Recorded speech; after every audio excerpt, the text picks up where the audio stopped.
And I'm Jeff Bennett. On the NewsHour tonight, the leader of Hezbollah says Israel crossed.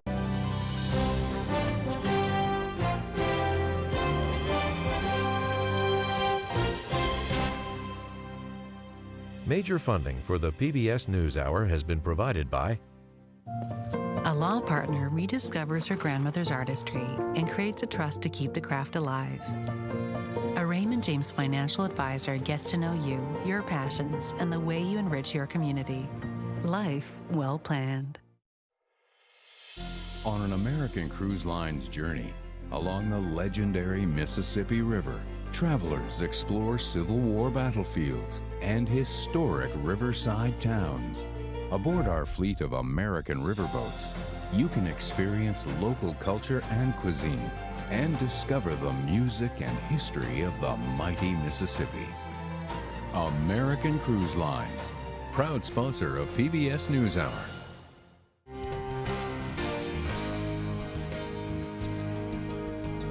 Carnegie Corporation of New York, working to reduce political polarization through philanthropic support for education, democracy, and peace.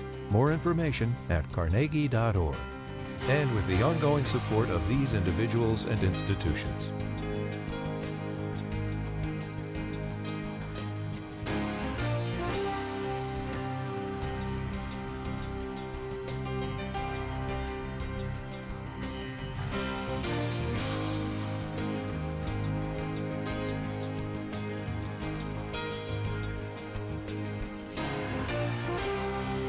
This program was made possible by the Corporation for Public Broadcasting and by contributions to your PBS station from viewers like you. Thank you.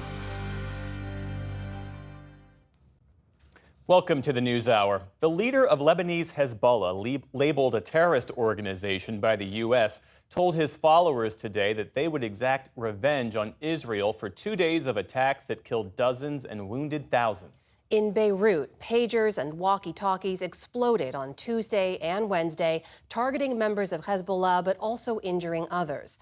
The NewsHour is told that Israeli officials told their U.S. counterparts they planted the explosives. And as Nick Schifrin tells us, tonight they're bracing for retaliation. And a warning, some images in this story are disturbing. Today in Beirut, Hezbollah buried its fighters and vowed vengeance. And Hezbollah leader Hassan Nasrallah promised to continue attacking Israel so long as Israel continues attacking Hamas in Gaza. This will be confronted with a severe reckoning and just retribution in expected and unexpected ways. I will not talk about a time, form, place, or date. But as he spoke, Israeli jets flew over downtown Beirut, and Nasrallah admitted that 2 days of unprecedented attacks on Hezbollah walkie-talkies and pagers had dealt the terrorist group a serious blow and compromised its security. Tuesday and Wednesday were heavy and bloody days for us. They were also a big test. The important thing is not to let the blow knock you down, no matter how big and strong it is. U.S. officials tell PBS NewsHour Israel hopes that blow to Hezbollah's communication network convinces the group to pursue diplomacy. But there was no sign of that today. In Israel, soldiers rushed their injured to the hospital after Hezbollah attacks that also killed Sergeant Tomer Keren and Reserve Major Nael Fouars. And Israel's military struck more than 30 Hezbollah sites with hundreds of rocket launchers, part of its shift away from Gaza, said Minister of Defense Yoav Gallant. In the new phase of the war, there are significant opportunities, but also significant risks. Hezbollah feels that it is being persecuted, and the sequence of military actions will continue. U.S. defense officials say Secretary of Defense Lloyd Austin postponed his upcoming trip to Israel as the White House once again urged restraint. We are concerned about the tension and afraid and concerned about potential escalation. Tensions in the occupied West Bank continue to escalate as today Israel raided the northern town of Kabatia, where smoke billowed from residential buildings and a school was surrounded. Palestinian media reported 3 Palestinians were killed and a body was seen lying on the roof of one building. Another video shows Israeli soldiers dragging, kicking, and pushing two bodies off a rooftop. The Israeli military said the raids targeted Iranian-backed militants. For the PBS NewsHour, I'm Nick Schifrin.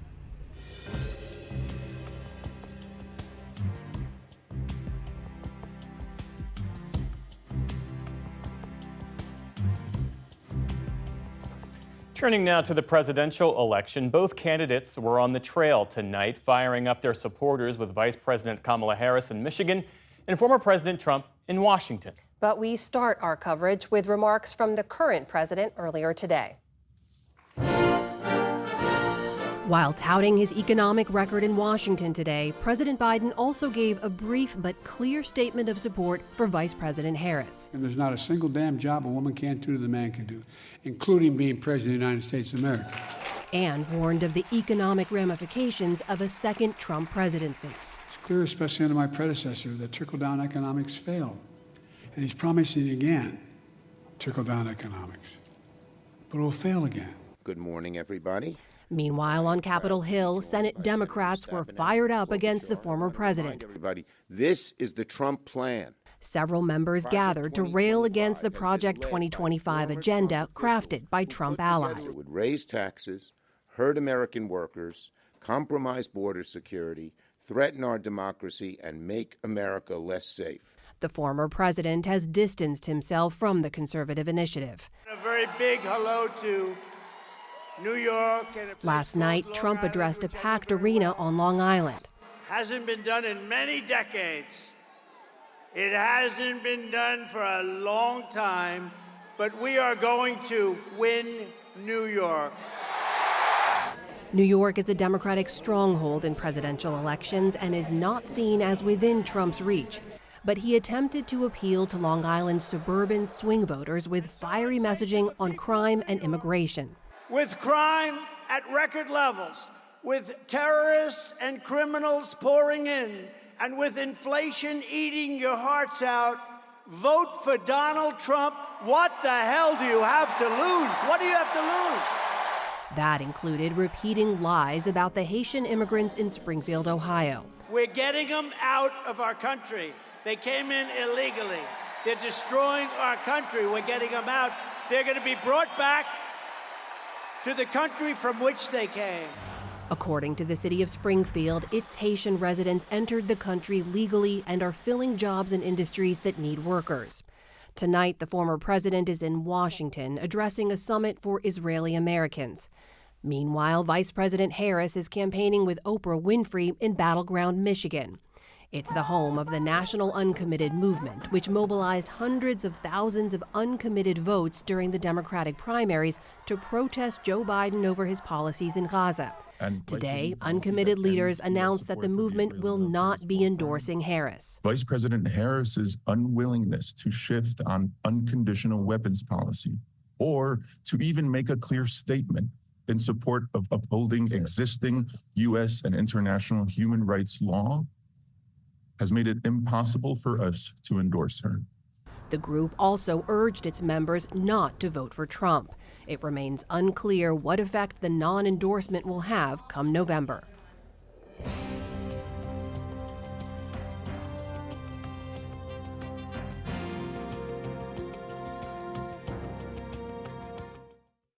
Hi, Vanessa Ruiz in for Stephanie Tsai with NewsHour West. Here are the latest headlines.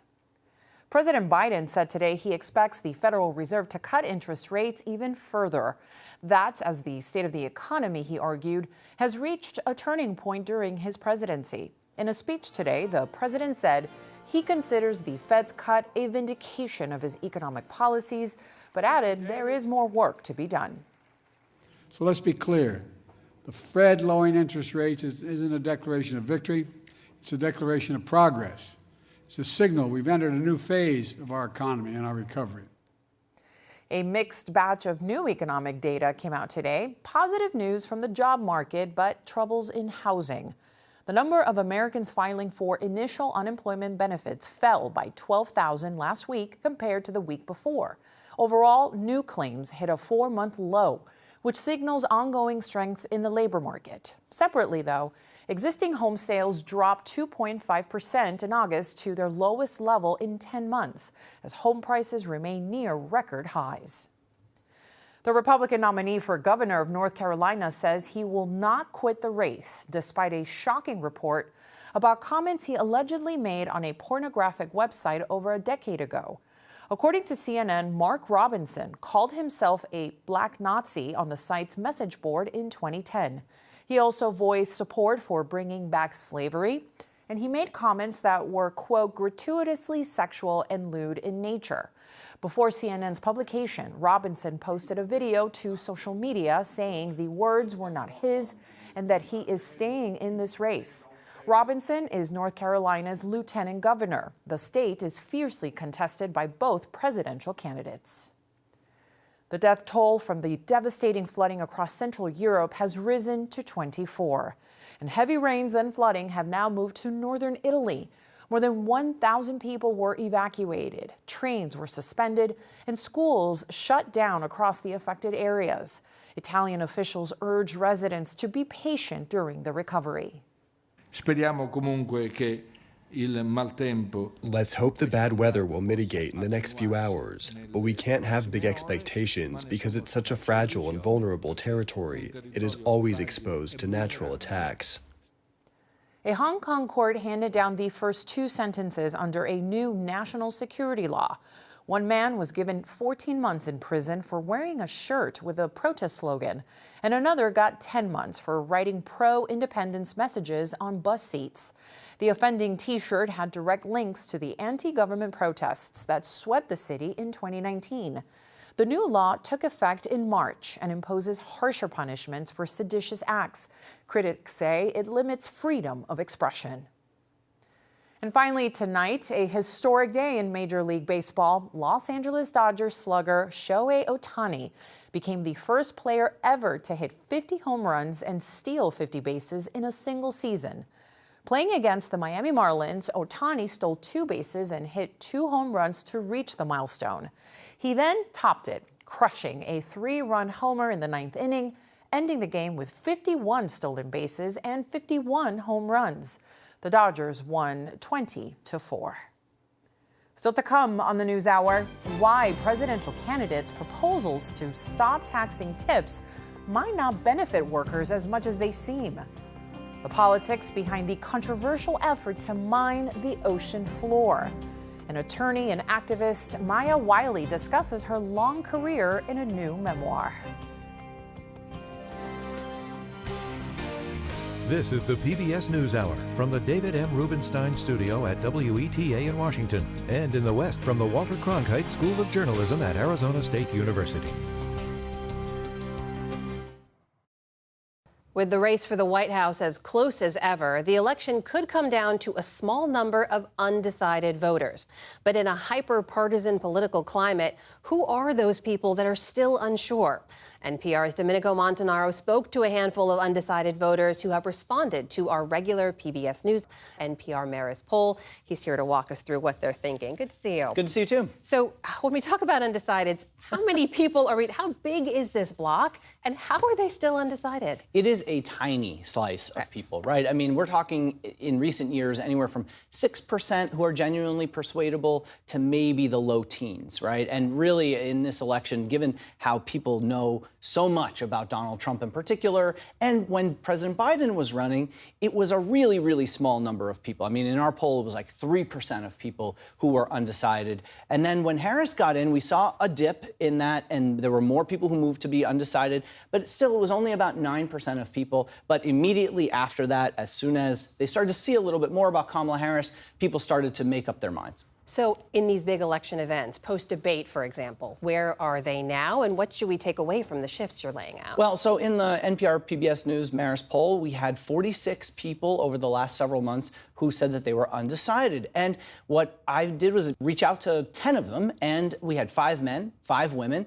And after the debate, this was all post-debate, 4 of them said that they're now leaning toward Kamala Harris or that they're voting for her. 2 of them said that they were leaning toward Trump. 4 of them are undecided still, and 3 of them very well might not vote at all. What I found really interesting about this when I start to look at it clear takeaway is two things. One, the debate was really, really important for Kamala Harris because there were a lot of people who just didn't know enough about her, needed some reassurance maybe, and then started to make their decisions. The other big takeaway is the gender divide is very, very real. All four of the people who said that they're going to now be voting for Harris or leaning toward her are women. You spoke to one woman in Arkansas who spoke to this, right? Tell us about her. Yeah, I talked to Janae Prophet from Arkansas, and she was very interesting. She said, I feel that Trump's disrespect for women is not befitting a president. He is not someone I want my girls to look up to as a role model. She's 45 years old. She's a mother of 5. She did not vote in the 2020 election. She did vote for Donald Trump in 2016. I asked her if she's going to vote this time, and she said that she has made up her mind to vote for Kamala Harris because of how Trump talks about women. I asked her, but you didn't vote last time. How are you feeling about this election? She said, I really want my girls to see that this is a right, and that she feels very strongly about the fact that this is a right that she needs to exercise. Interesting here you're seeing gender plays a role here, but what are some of the other issues that you think are going to impact these undecided votes? Yeah, I would say 5 of the people who I talked to just are not going to vote for Kamala Harris, but they have real hang-ups about Donald Trump. And that's why I think some of them just may not vote at all. One person that I talked to, Brady from Wisconsin, he's 30 years old, and he mentioned, as did a lot of these folks, about prices and immigration. He talked mostly about prices. He said, I've probably a middle-class income for my family, and it doesn't feel like it's getting any easier, even as my wife and I have advanced in our careers. So you're 30 years old, coming of age, you're trying to buy groceries, you're trying to get a mortgage. We know interest rates have been higher, and it's a real concern for people like Brady. Heard from another person, John in Miami, in Florida, who said that he also just feels like it's just too much. He's somebody who voted for Obama twice, says he worked the phones for him, but this time around, he's just not sure what he's going to do because, I think when you look at this, a little bit is, and I don't know how much of it's gender, okay, and I think that's something to talk about. But I also think that it's a little bit about incumbency. In 2008, obviously, the economy wasn't doing very well. George W. Bush was the president. He was a Republican, so these guys went with the Democrat and Obama.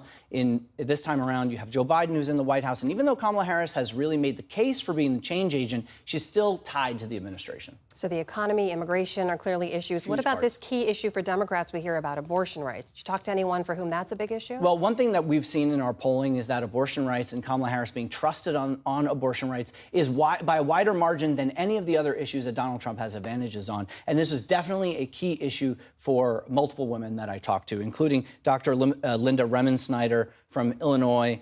She said, I watched her, I listened to her, I'm a woman, and women's needs are first, even before party. She put the blame squarely on Donald Trump for the overturning of Roe v. Wade. I talked to another voter in Idaho, a woman who said a lot of her family are MAGA, she said, but she said that she's never voted for Donald Trump. She's very much a never Trump Republican, never bought what Trump was trying to sell, even though she's a Republican.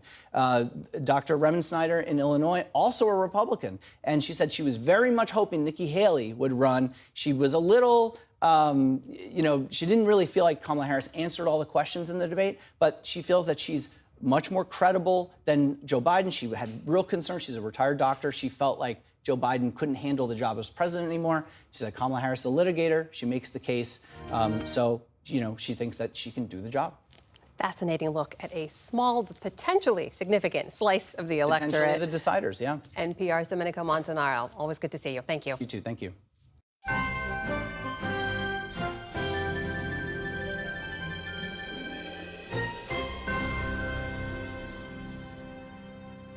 One of the nation's largest unions, the International Brotherhood of Teamsters, says it won't make an endorsement in the 2024 presidential election, choosing not to throw the union's support behind either Vice President Kamala Harris or former President Donald Trump. It's the first time the union has skipped an endorsement in a presidential race since 1996, having supported the Democratic nominee in each election since. We're joined now by Teamsters General President Sean O'Brien. Thanks for coming in. We appreciate it. Thank you very much, sir. So you said one of the reasons why the Teamsters are withholding an endorsement is because neither candidate was able to make serious commitments to your union. There are Democrats who will look at what the Biden-Harris administration has already done, including directing a $36 billion bailout to rescue union pension plans, Teamsters pension plans, from insolvency, and wonder What more of a commitment do you need? Well, listen, that's a great point. President Biden and his administration did fix 300 pension funds that were critically in declining and on the verge of insolvency. But there's a backstory to all this. In 1980, in the Teamsters Union, we had 400,000 Teamster truck drivers in the freight division. Democratic legislation led by Senator Ted Kennedy and signed off by Joe Biden in 1980 passed trucking deregulation. And we lost 400,000 jobs. Companies went bankrupt, and that caused a huge strain on pension funds that just kept, each year it kept getting worse and worse. And yes, they fixed the problem, but that problem was created by the people that fixed the problem, and they don't want to recognize that. And I appreciate it. My members appreciate the pension being fixed, but I always tell people, I broke my mother's window playing street hockey in 1980, and for 40 years she's been asking me to fix it. I finally fix it. Should I look for praise for fixing a problem that I helped create? You were invited to address the Republican National Convention back in July, the first time a Teamsters leader had ever done so. Why are you withholding an endorsement from President Trump? I went to the RNC not with an agenda other than or an endorsement. I went there to talk about American workers, talk about our struggles, talk about what both parties need to do to win back the support of American workers and how valuable American workers are. That, speaking at the Republican National Convention, we asked both the Democratic National Convention and the RNC at the same time, and we only heard back from the RNC. I would have gave the same speech at the DNC had we been given the opportunity.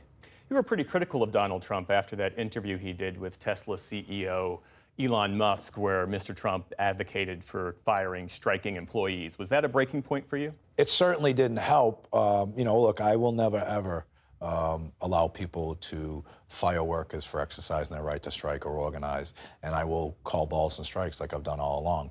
And former President Trump was out of line with his comments, and I expressed my feelings to him, but it resonated with our members, and that was one of the reasons that the International couldn't endorse President Trump either, amongst other reasons.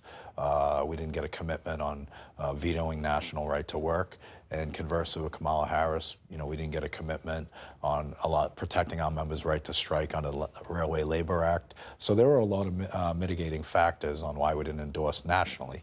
And look, by the polling alone that we did, our members sent a clear message to the Democratic Party and the Republican Party. We are getting attacked from the far left because we didn't make an endorsement, and the far right is not happy that we are working with some Republicans to try and get some things done. So this is an opportunity for both parties, Democrats to reestablish their commitment and look back and say, something must be broken. Instead of looking to blame the leaders or the members, they should look in the mirror and say, how do we fix this? We were the working people party at one time. And it's an opportunity for Republicans who claim they want to be the working people's party.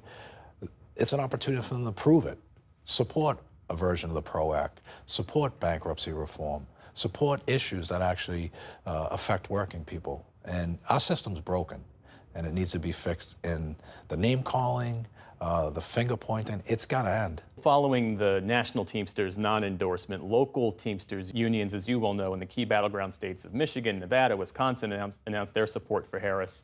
And there are nearly a dozen Teamsters locals and the Teamsters National Black Caucus all supporting Harris. Do you risk looking out of step with the union rank and file? No, I definitely don't look out of step with, because remember, we represent Democrats, Republicans, and independents, and clearly half of our membership are Democrats and half are Republicans and some are independents as well. So we've got to represent everybody equally. The local unions, they're autonomous. We're not a top-down organization. We're a bottom-up organization. Our members or the leaders have the ability to put boots on the ground and support the candidates that they want to support. The International, we just couldn't make that decision. And we have a very, very qualified general executive board of leaders around the country, and the non-endorsement was overwhelmingly supported. Donald Trump is claiming this as a win. Here's what he told supporters at a rally last night in New York. Earlier today, I was honored to receive the endorsement of the rank and file membership of the Teamsters. I love the Teamsters. But, this hasn't happened in so many decades. We won the overwhelming majority of the local chapters. and the members, and as a result, the national organization has refused to endorse the Democrat candidate for the first time in many, many decades. So is what he said, is that accurate? No, we released polling data that showed that he was ahead in the poll. It was an opinion of the members that actually took the time to poll. It wasn't an official endorsement of the membership, but the polling would suggest that people are favorable in voting for Trump, just as well as they may be favorable for voting for Vice President Harris. The Harris campaign has picked up the endorsement and the support of other unions, the United Auto Workers, the AFL-CIO, United Steelworkers. What do you say to those who make the case that the Teamsters, in not endorsing at all, are trying to play both sides, trying to have it both ways? We're certainly not trying to play both sides. Look, those unions have their own policies, procedures. Most of those unions, you mentioned the AFL-CIO, they jumped out in January for President Biden, some a little bit later in March. We have a system. We did something that we've never done before by polling our members. We did 3 major polls. We did a straw poll. We did a QR polling of 1.3 of our million members, electronic poll, and then we also did research-based polling. And the straw poll, narrowly, President Biden won, and the other 2 polls that were participated in by our rank-and-file members showed that President Trump, former President Trump, was leading in those polls significantly. Teamsters General President Sean O'Brien, thanks again for your time this evening. Thank you very much, sir. I appreciate you.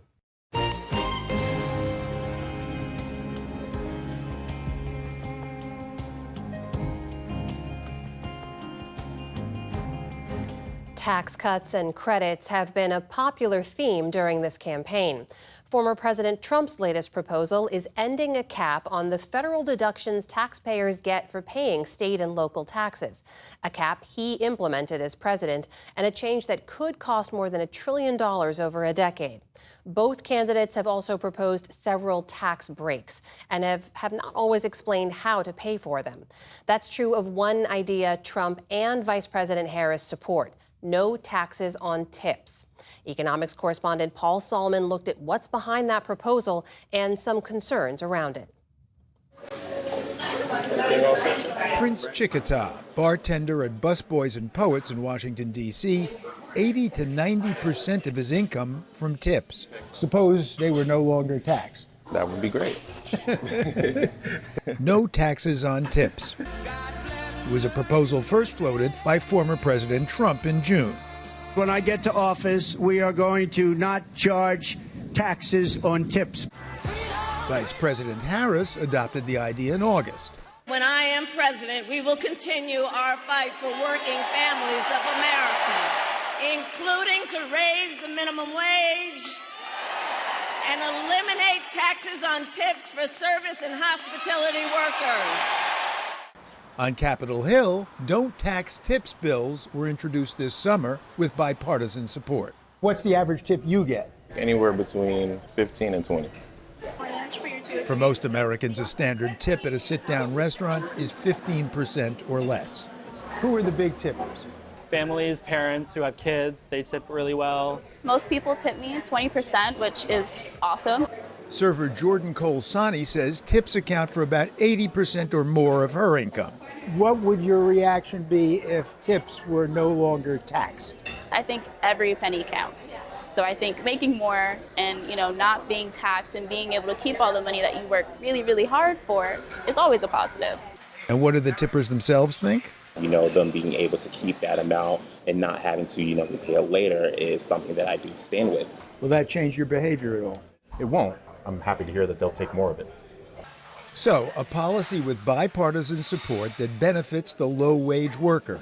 What's not to like? Can I get a fruit cup? As I discovered, plenty.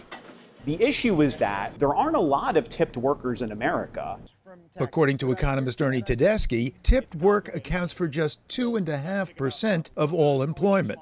Even among low-wage workers, it's only 5% of the lowest wage workers that are tipped workers. And more than a third of the lowest wage workers don't have to pay any federal income tax, says policy analyst Erica York. These are workers who already have a very low income tax burden if they owe taxes at all. They may not make enough to owe taxes. If they do, they face the lowest marginal tax rates. They qualify for tax credits that can offset some or all of that tax liability. So providing an exemption like this may not even be the best form of relief. But whereas the very lowest wage workers wouldn't benefit much or at all, says Ernie Tedeschi, employers would. It shifts the burden of compensation away from the wage side, which the employers have to pay, to the tip side, which the customer pays. So if tips were tax-free, there are going to be a lot more workers that want tipped jobs. And so that's going to give employers the comfort and the ability to pay those workers a little bit less in wages than they otherwise would.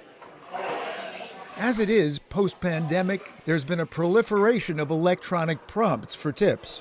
Every single coffee shop I go to, every single fast food place I go to asks for tips. We're being asked now to tip for stuff that we never used to tip on before. It's like a guilt factor where it's kind of like, you just go ahead and like, I might as well do it at this moment. So you are susceptible to the guilt? Yes, I definitely am. The guilt does get the best of me and just act on it, yeah.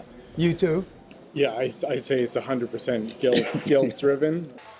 Phil DeRuggiero, for one, may be among those developing tip fatigue. A little bit tired of getting that at every point of sale. And since the proposal incentivizes tipping, I think that's going to become more pervasive if this becomes law. Which could lead to unintended changes in consumer behavior. I think that there is a default assumption that consumers are just going to pay tips at the same rate that they've always been paying. I don't know that that's going to be the case. I think at some point consumers might get exhausted. You're essentially asking customers to pay higher prices when they've already gone through a period of 4 years where they've rebelled against higher prices. And as Steve Buscemi's Mr. Pink made clear in Reservoir Dogs, tips are discretionary. I don't tip. You don't tip? No, I don't believe in it. You don't believe in tipping? If they really put forth the effort, I'll give them something extra. But I mean, it's tipping automatically. It's for the birds. And how about this unintended consequence?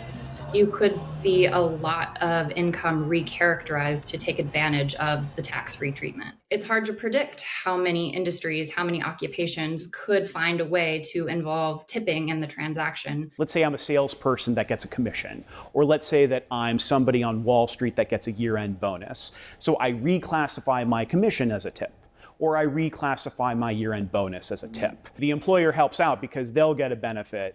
And so everybody wins. Except the taxpayer. Right, exactly. Except for the taxpayer and the federal government. That's the sort of creative tax accounting that's on the line here if we don't have good guardrails. And, I'm not a lawyer. I'm not an accountant. Now imagine what an actual smart accountant and an actual smart lawyer who's paid to do this 24/7 would come up with. Now, the Harris campaign says she would push for an income limit and strict requirements to prevent such behavior. But here's yet another problem.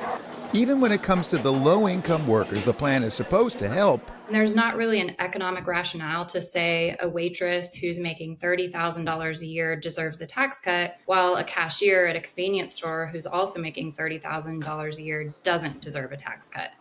New York restaurateur Amanda Cohen eliminated tips 10 years ago. Instead, she charges a bit more so she can pay all her employees a higher wage. More fair, she thinks. The prettier you are, younger you are, the more likely you are to make higher tips. And, the older you are and the darker your skin, you're less likely to make as much. But Cohen may have to drop her no-tip policy if tips are going to be untaxed. How do I look at my servers and say, you could make a lot more money working at a tipped restaurant because half of your wages won't be taxed anymore. I just don't think I could find anybody to work for me. So with all these caveats, why has the proposal been so readily embraced? No tax on tips. It sounds like a good way to provide a tax cut to workers who work hard, who earn income, who need a break. I think that's why it's catching on politically. This proposal is extremely popular in Nevada, which is heavily dominated by the leisure and hospitality and gaming industry, as you might imagine, where tips are extremely important. And Nevada is a swing state. And Nevada is a swing state, exactly. In other words, Hey, Nevada! Political business as usual. People that get tips, you're going to be very happy. In Soundbite America. For the PBS NewsHour, Paul Saltman.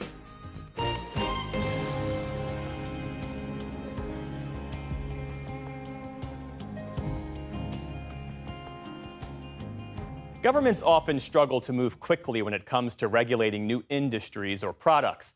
One area where international organizations and governments around the world have failed to agree on regulation is far out at sea, beyond national maritime boundaries. That's meant the kind of deep-sea mining that we've examined this week is only legally permitted inside a country's territorial waters. And the only country on Earth to allow it so far is Papua New Guinea, in its waters of the Bismarck Sea, off the island of New Ireland. For the third and final part in this series, videographer Ed Kiernan and special correspondent Willem Marks show us how difficult it is for this impoverished Pacific nation to monitor deep-sea mining activities, even those that are occurring close to its shores. This summer, not far from the stunning coastline of New Ireland province in the Pacific nation of Papua New Guinea, the MV Coco was very likely the only ship anywhere on the world's oceans to be engaged in the deeply controversial practice of deep-sea mining. Twice a day for several weeks, it sent this giant claw a mile beneath the surface of the Bismarck Sea to help its crew haul up around 180 tons of copper-rich rock, while also stockpiling many times more than that on the nearby seabed. This was an industrial-scale trial run to see if an even larger operation like this could, one day, continue long-term by proving itself profitable enough for investors and sufficiently safe for the ocean environment. The Coco sailed under charter for a company called Deep Sea Mining Finance, or DSMF, in partnership with another business, Magellan, where James Holt helped oversee this work. We're underneath the jurisdiction of Papua New Guinea. We're in national waters, so they have full responsibility for whether they give us permits or not. Papua New Guinea, often known as PNG, is among a tiny group of countries that's theoretically approved this kind of underwater extraction in its maritime territory. It's not yet permitted in the Pacific's international waters, where the Coco and team from Magellan were conducting environmental surveys last November for another deep-sea mining firm called the Metals Company, when protesters from Greenpeace suddenly, unexpectedly appeared on the horizon. The group's activists had kayaked right up close to the Coco, before some, harnessed in climbing equipment, quickly clambered aboard. The deep-sea mining industry has always tried to operate in the shadows. Louisa Casson took part in that protest and leads Greenpeace's campaign against deep-sea mining. What we do need is a legally binding moratorium that can stop this industry from causing harm to the oceans, which is what an overwhelming amount of research is showing. You're directly removing parts of habitat, including parts that life centers around. So, it is inevitably destructive.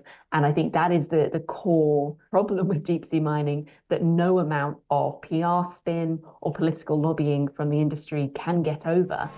James Holt was also on board the Coco during the protest working, and says he ultimately welcomes such scrutiny. It's good that we've got people out there monitoring what we're doing, and that companies just can't go off and just start grabbing on the seabed without permissions. So Greenpeace have got an important part to play, but I just hope that the evidence shows that we've got such a high copper content, and that if the world has got to have more copper, and that getting it from the seabed is the way forward. Papua New Guinea was the first country on Earth to hand out a full sub-sea mining license back in 2011 to a Canadian business called Nautilus Minerals. Inside the country's parliament, some lawmakers soon began to raise concerns, including Northern Province Governor Gary Juffa. I was totally against it, and I was mortified. I'm not a scientist, I'm not an expert on mining or seabed mining or what goes on in the oceans. But I did some research and I found out that this activity had not been carried out anywhere else in the world yet. So we were going to be a test case, so to speak. This didn't sit well with me. But in countless ministerial meetings and PowerPoint presentations, Nautilus made many promises. The project has criteria it has to perform to. That it would create an innovative industry that could safely generate huge returns using specially constructed machinery. PNG's government poured tens of millions of dollars into the idea, And the evidence of that vast, vanished investment is still visible, if you know where to look. More than a decade after those bold promises of an entirely new type of mining deep beneath the ocean's surface, the machines at the heart of that vision that promised to strip mine the ocean floor are now rusting here in an empty lot on the edge of the capital city, Port Moresby. Deep-sea mining finance took over Nautilus and its mining permit in 2019, then eventually partnered with Magellan's founder to restart the venture. DSMF's listed representatives in 2019 included an Australian who pled guilty to insider trading, and a Swiss man disqualified as a director on the Isle of Man amid money laundering contraventions. The pair, in turn, represented the company's two largest shareholders, an Omani businessman called Mohammed Al-Bawani and Russian billionaire Alisher Usmanov, now under sanction in the US, Canada and many other countries. Natural resources in PNG have often benefited overseas businesses, but sometimes fail to support local communities. Alan Byrne is an opposition politician who says this must change. A former mining executive, he was in high demand at a recent mining industry conference held in Port Moresby. This is something that's really close to my heart. In a speech, he advocated for more overseas investment in his country. Afterwards, we asked him about the permitting process for mining out at sea. What about offshore? We don't have any offshore operations. Alan, we've just been on a vessel in the Bismarck Sea that is pulling up the ocean floor. Seriously? How do you feel about that? Shocked. I had no idea. I thought the whole thing was mothballed. You're a senior governor in this country. Yeah. And the fact that you don't know about that, how does that make you feel? Deeply worried. We're supposed to have mechanisms that ensure that such things go through a proper vetting and verification process, right? I mean, we are supposed to be a credible country. PNG's licensing process involves several government agencies and ministries, but few operate that transparently, as we learned when we sought out more information. There's currently no minister for mining here in Papua New Guinea. In fact, the man responsible for the industry right now is the Prime Minister. When we asked him for an interview to discuss deep-sea mining, his office insisted there was an official moratorium on the practice, and he therefore refused to discuss it. When they are turning a blind eye, then it becomes an issue, and this has been a common, situation here in Papua New Guinea. Peter Bossip founded a public interest law firm, Cellcore, that works on behalf of local communities confronting commercial interests here. They are seeing us as a stumbling block. We will stop this mining from going ahead, so that's why they want to keep these things away from us. It sounds like you're telling me that the government here chooses the economy over the environment. That's exactly what is happening. Bossip's team has previously triumphed in cases against large foreign logging companies, whose projects tear up forests along the coastline and interiors of several provinces, including New Ireland. For 12 years, his organisation has been demanding to see the environmental assessments of Nautilus's deep-sea mining proposals. These should be public, but last year government agencies refused to release them, despite a court order. The managing director of one agency, the National Environmental Regulator, SEPA, said he would meet with us, but soon stopped answering our calls. The Mineral Resources Authority, or MRA, also failed to disclose information related to Nautilus's licence. How long are you there for? A few more days? We eventually reached the MRA's managing director, Jerry Gary, who was away from the capital. He told us his team was responsible for monitoring all deep-sea mining activities. Every time when they have their vessel in the country, we do have state officers who are on board to monitor what they're doing. So who is the state officer on board right now? Because we were on the vessel a few days ago. We did not see anyone. We believe it would have been officers from SEPA and MRA, but if they are on the in country and if they have not informed us, then that would be a concern. So right now, do you know that the vessel is in the country? I am not aware of the vessel in the country. And yet you're managing director of the Mineral Resources Authority. You're right. I will deal with the proponent now that you told me. Magellan insists they had government approval for their work, and after our interview, Gary issued a statement about seabed mining to local media.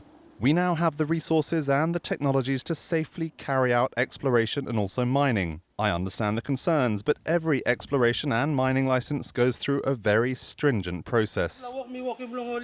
Environmental campaigners, including Jonathan Mesulum, a former teacher who lives on New Ireland, dispute this. There is no law in PNG. There is no regulatory framework on seabed mining. What they're using is onshore, but we don't have any offshore mining activities specifically for seabed mining.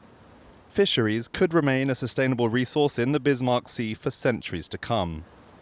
Mesulum worries that any deep-sea mining effort will eventually have to end, yet it could have lasting consequences for local coastal communities. And given the lack of relevant legislation, there could be risks for the companies involved too, warns Alan Bird. Don't do it until you have a legal framework around which you operate. That's the responsible thing to do. And not just for Papua New Guinea, but anywhere in the world.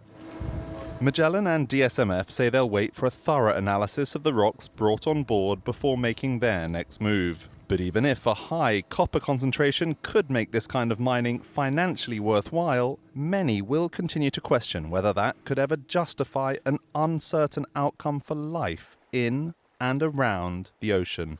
For the PBS NewsHour, I'm Willem Marks in Port Moresby, Papua New Guinea. In case you missed them, you can watch all of Willem Marks's pieces about deep-sea mining on our website, pbs.org/newshour.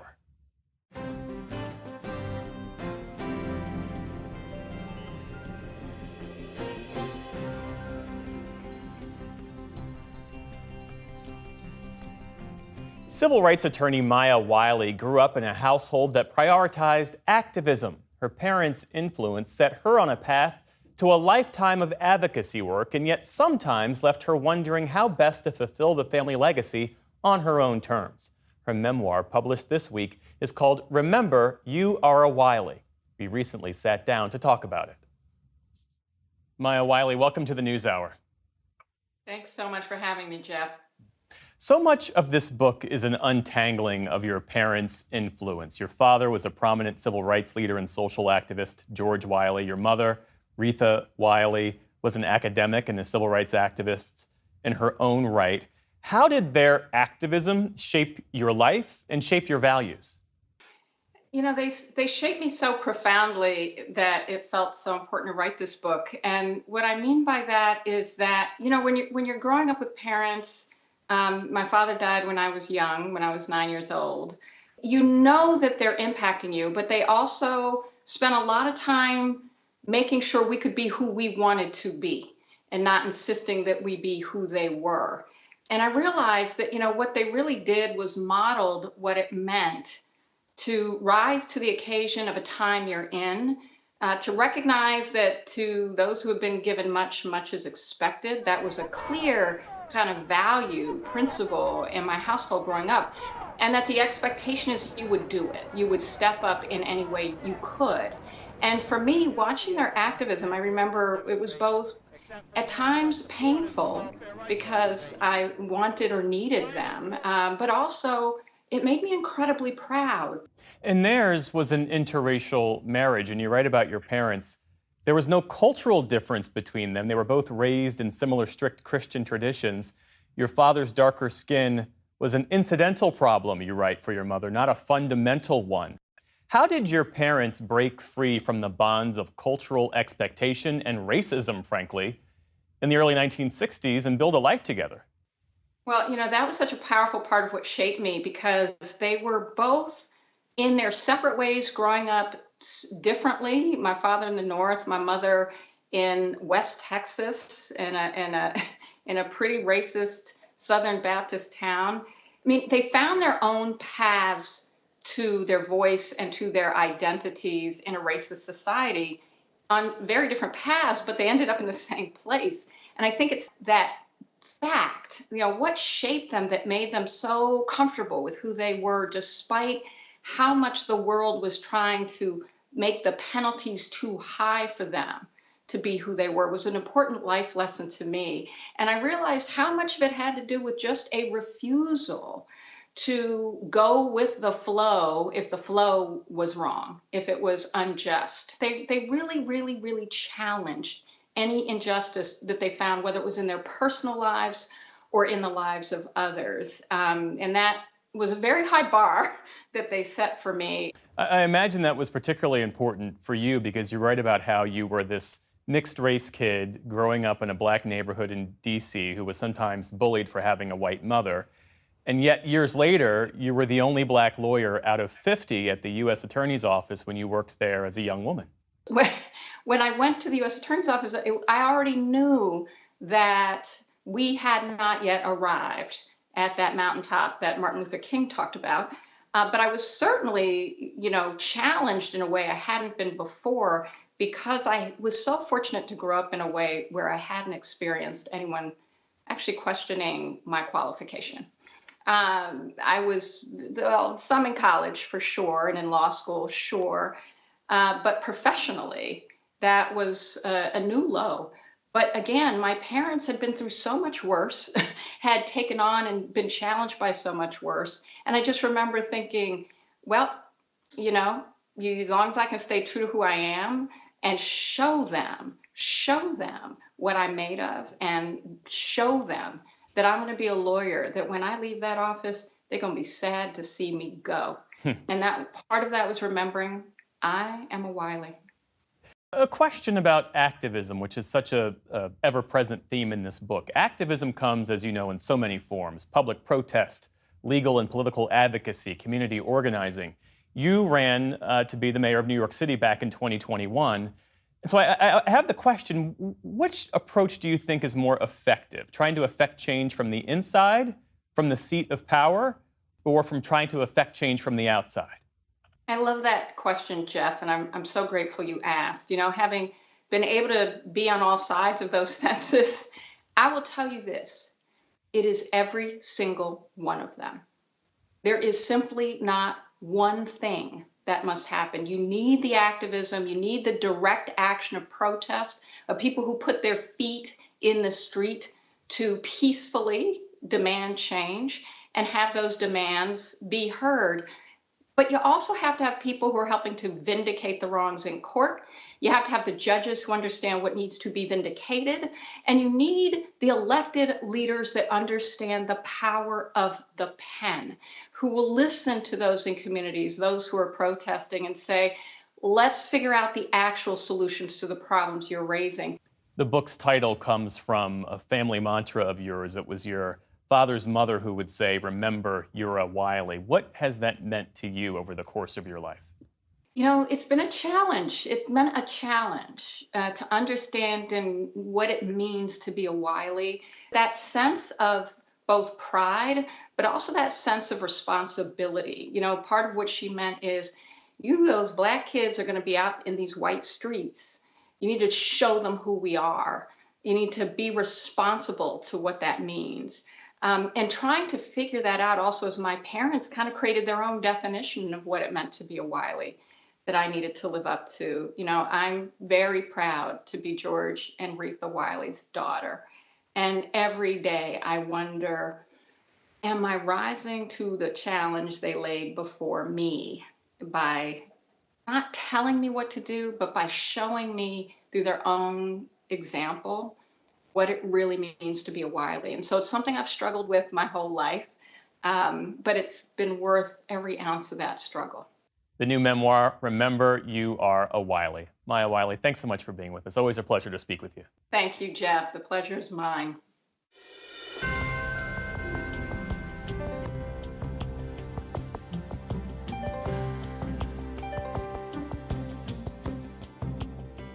And there's a lot more online. We hear from first-time voters in Michigan about what voting in this year's election means to them. That's at pbs.org/newshour. And that is the NewsHour for tonight. I'm Amna Navaz. And I'm Jeff Bennett. For all of us here at the PBS NewsHour, thanks for spending part of your evening with us. Major funding for the PBS NewsHour has been provided by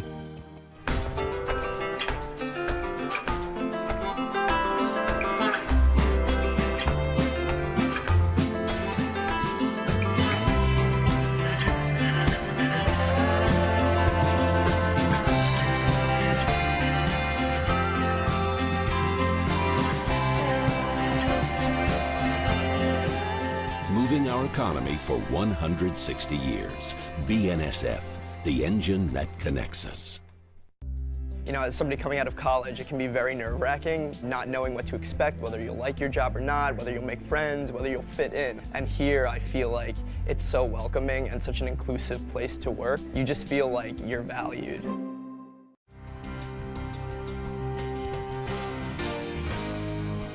The ongoing support of these individuals and institutions.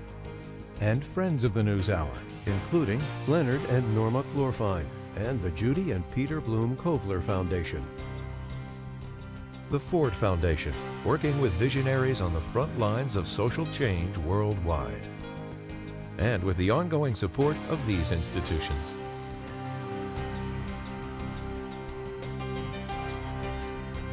And friends of the NewsHour.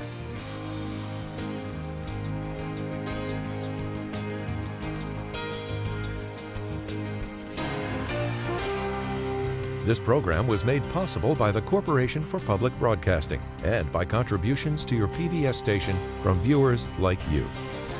Thank you.